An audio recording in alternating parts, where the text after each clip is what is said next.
Have you ever seen one of those gorgeously done pillowcases and wondered how it was made? Well, welcome to Kim's Crafting Corner. In today's video, I'm going to show you how to use Cricut Infusible ink and the Cricut sublimation blank to make a wonderful, beautiful, two-colored pillowcase. So what you're going to need is obviously you're going to need what's called a sublimation pillowcase. And I am using the Cricut brand one, which was designed for the infusible ink.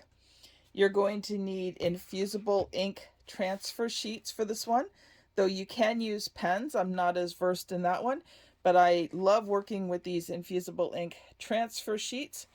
Inside this as well, you're going to, let me just open up one here for you. Also have, sorry about that, I thought my box had it, these sheets. Now these sheets here are what you put on between the heat press and the pillowcase. But in this case, we're also going to put this inside the pillowcase because infusible ink soaks through quite a bit. So if you don't put a layer between the two sides of the pillowcase, it is going to bleed through. So you want to make sure that you use the sheets that come with the transfer sheet. Obviously, you're going to need a weeding tool, and this here is the new Cricut weeding tool kit. And I think it's great because you just take the lid off. You just pop it into the one you want, and you have to push quite a bit. Pull it out, use it, and then when you're done, you just pop it back in, push the button on the end, and release. And you've got several different tools there, from curved to straight to kind of bent to a knife. So I'm loving using this new Cricut tool. Brayer helps when you're trying to put the transfer sheets on, because you have to put them a certain way, which is usually counterintuitive to the way that they are rounded. So a brayer is a good tool as well. Obviously, you're going to need a mat. Like I've said in previous videos, I am working towards getting a Cricut Maker 3.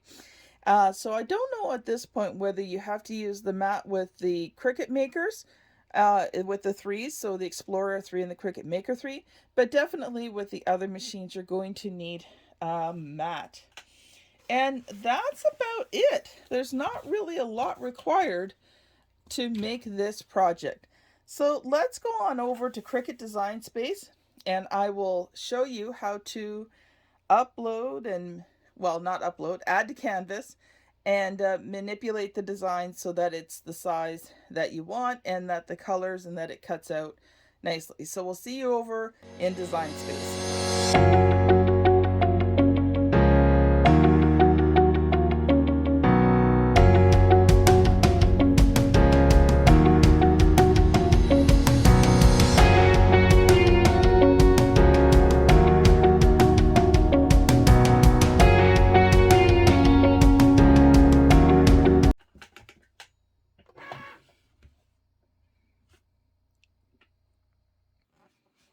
All right, here's my boo-boo for the night. I did all of this work. I got the design all together, and I realized I had not hit the record button. So I'm going to show you kind of what I did. I'll have to kind of redo this again. So I went through in the red letters and I trimmed it really, really close to the edges of the lettering so that I could fit it in here on the mat. And I had it lined up so nicely and beautifully too. Now the reason I'm doing it on the mat is because it is easier to lay it out and to make sure it's flat and to make sure that it is lined up.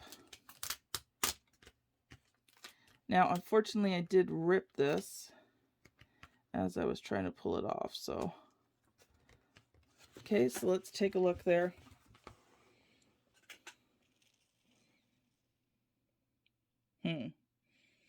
That does not quite look straight.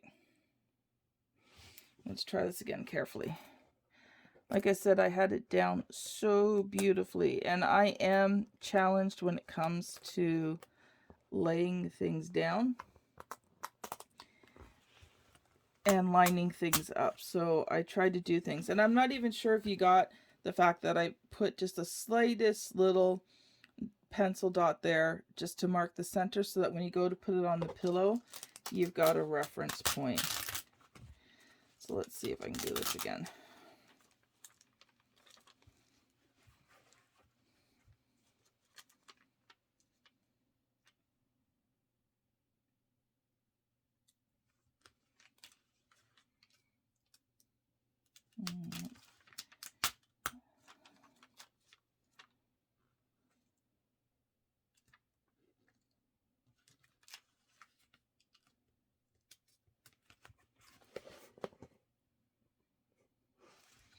Okay, that looks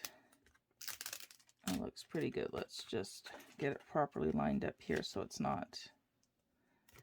You want to make sure that there is no tape on the letters above or below, because that will hinder the ink from going through onto your pattern. So now we're going to put the other piece on. And again, I trimmed it down. I'm trying to...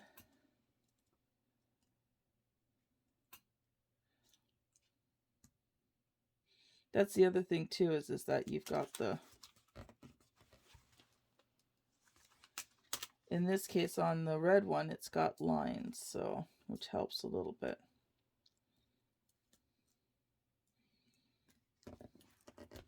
And you want to push it down, make sure it's flat. You don't want it bumped, because you need it as flat as possible, so when then you put it down, you get the right pressure that you need. So that looks pretty good. All right, now at this point, we're going to pull the main. We've got to get this off now. And I think I'm going to use my weeding tool to help me here to get started.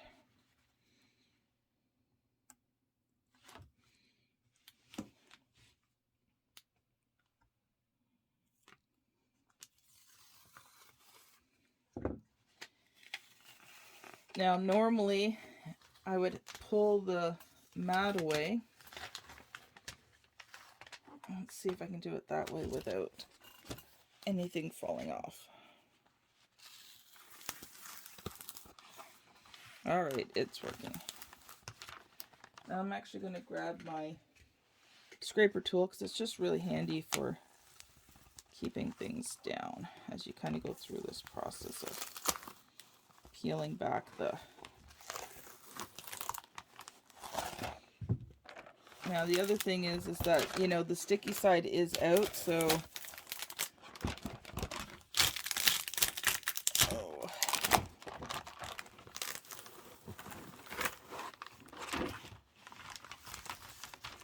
Whew. All right, so I'm going to turn this back over here, because as you can see, some of the letters, you want to flatten it out. Make sure the letters are all nice and flat on here, including the extra ones you added on.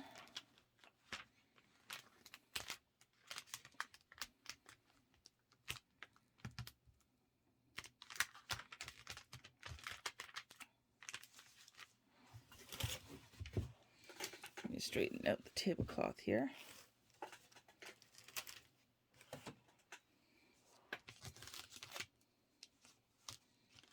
All right.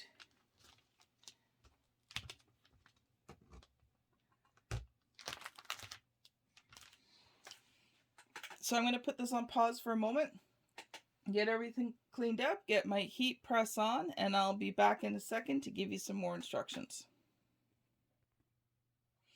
All right, so you're going to set your heat temp to 385 degrees, and you're going to want to press each section for about 15 to 30 seconds. So what I recommend to do, let's say do 20-25 seconds, lift up the corner a little bit, just very carefully, because you don't want to move it and just see if the ink's gone through.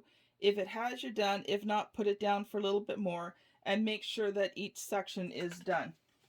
And also as well, I've gone through, and those sheets of paper that were in with the transfer tape, I've got 3 of them in here so that, you know, the ink doesn't transfer through. And I've pretty well got a center point here, though I might just put the ever so slight pencil dot because it will be covered over with ink, just so I can line the 2 up on there so that I get the design centered. So I'm going to go over to my heat press and I'm going to do that, and I'll come back and I'll show you what it's like when it is done. Okay, there we go. So some things to note. First of all, it wasn't 30 seconds, it's 60 seconds. So you want to make sure that you press it down nice and flat first for about 10 to 20 seconds. And then when you put the design on it, that you press each section for 60 seconds. So this took 2 pressings to get the whole design done. Now here's some hints and tips for you. Do not try to move it as little as possible when you're doing this. Now, because it's sticky, it does stick, but it doesn't mean it can't move. So I moved it so ultra carefully to make sure that the paper did not move, or the transfer ink did not move at all, because otherwise with the heat that was there, the ink would have just smudged all over the place. And I wanted to take this off here so you could just see, because you want to peel it off hot, or you've got to peel it off completely cold. I always just peel it off hot, and again, just lift it straight up. Okay, don't wiggle it, jiggle it, whatever. Lift it, that thing, just straight up off of it as quickly as you can, because like I said, it's still hot, and if you're moving those pieces of ink, which there's still some ink in there, you could smudge the design.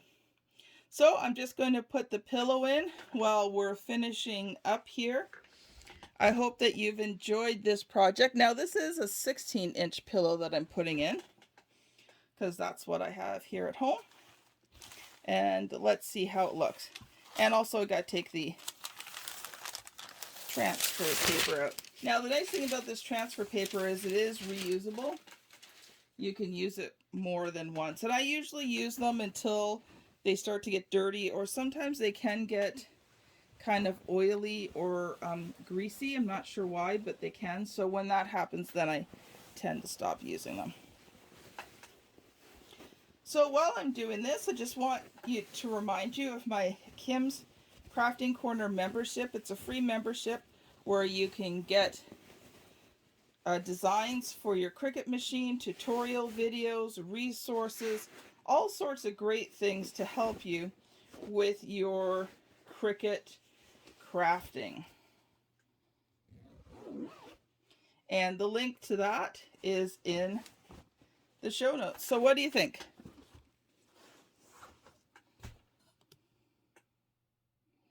There you go. A nice new pillow for my couch. So thank you so much for joining me today. I hope that you've enjoyed this project. Even with all of the mess ups, we did successfully manage to get it done. And that's what sometimes your Cricut journey is going to be like. Some days projects are going to go smoothly, other days they won't. I always try to give a realistic view, show the mistakes, show the things that happen, how to fix them, so that you can see that even people who are experienced with Cricut occasionally have problems and still manage to produce good products. So thank you so much for watching. Make sure you come back, join us on the next video. And could you do me one favor? If you really, really like this video, could you boop the like button and just leave me a comment? That would help me greatly. Thanks so much. We'll see you next time.